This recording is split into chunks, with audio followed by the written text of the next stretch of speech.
सांगितलंय की त्याची माहिती घेतो, असेल तर काढू नका. दादा बीड जिल्ह्यातील कायदा सुव्यवस्थेचा विषय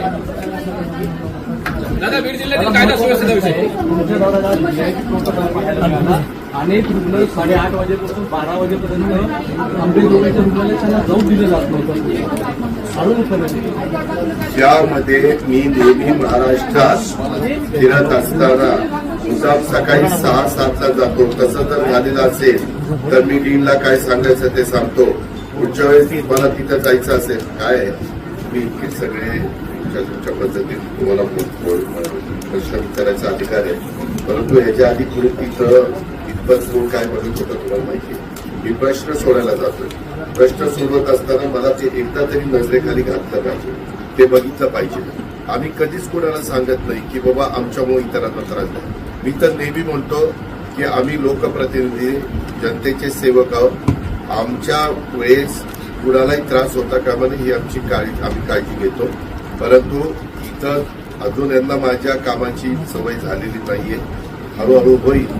त्यामध्ये मी त्यांना सांगेन. आता जिल्हाधिकारी, मुख्य कार्यकारी अधिकारी, एसपी सगळ्यांनी याची नोंद घ्या. मी इथं कुठेही व्हिजिट द्यायला जातो त्यावेळेस आपल्या व्हिजिटमुळं तिथल्या पेशंट लोकांना, तिथल्या नागरिकांना, तिथल्या सर्वसामान्य माणसांना कुणालाच त्रास होता कामा नये. कायदा सुव्यवस्थेच्या संदर्भामध्ये काल देखील थांबायचं नाव घेत नाही. त्यामध्ये कायदा सुव्यवस्थेच्या बद्दल मी ताबडतोब त्यांच्याशी चर्चा केली. त्याच्यातले 6 लोक ऍक्टमध्ये टाकलेले आहेत. त्यांना जो काही कडक मोकोका वगैरे लावण्याच्या करता जे करावं लागतं ते पण केलं जात आहे. त्याच्यामध्ये अजून 2-3 राहिलेले ते पण पकडायला सांगितलेले. आता हे करण्याच्या मागे काय कारण घडलेले त्याच्याही खोलात जायला सांगितलेलं आहे. अशा पद्धतीनं जे वागतात त्यांना जात पात धर्म काही नसतो. ही विकृती आहे, ही गुंड प्रवृत्ती आहे. ती आपण ठेचलीच पाहिजे.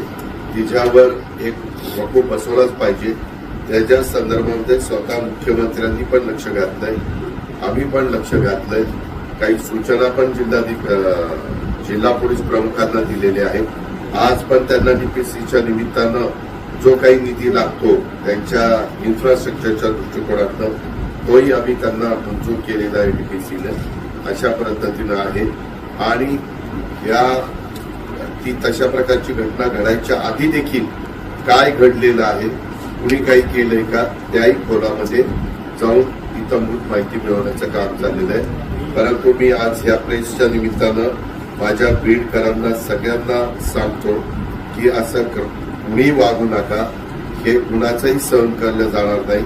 तो सत्ताधारी पक्षाचा कार्यकर्ता असो, विरोधी पक्षाचा असू दो किंवा कुठल्या राजकीय पक्षाशी संबंधित नसलेला असला तरी कुणी असं जर काम करून कायदा हातात घेण्याचा प्रयत्न केला तर त्याला त्याचं जबरदस्त शासन मिळेल आणि त्याच्यामध्ये त्याला मकोका लावण्याच्या बद्दलची पण कार्यवाही नियमामध्ये, घटनेमध्ये, कायद्यामध्ये बसून केली जाते. तेज वार्ता न्यूज नेटवर्क को सब्सक्राइब करें और बेल आइकॉन प्रेस करें.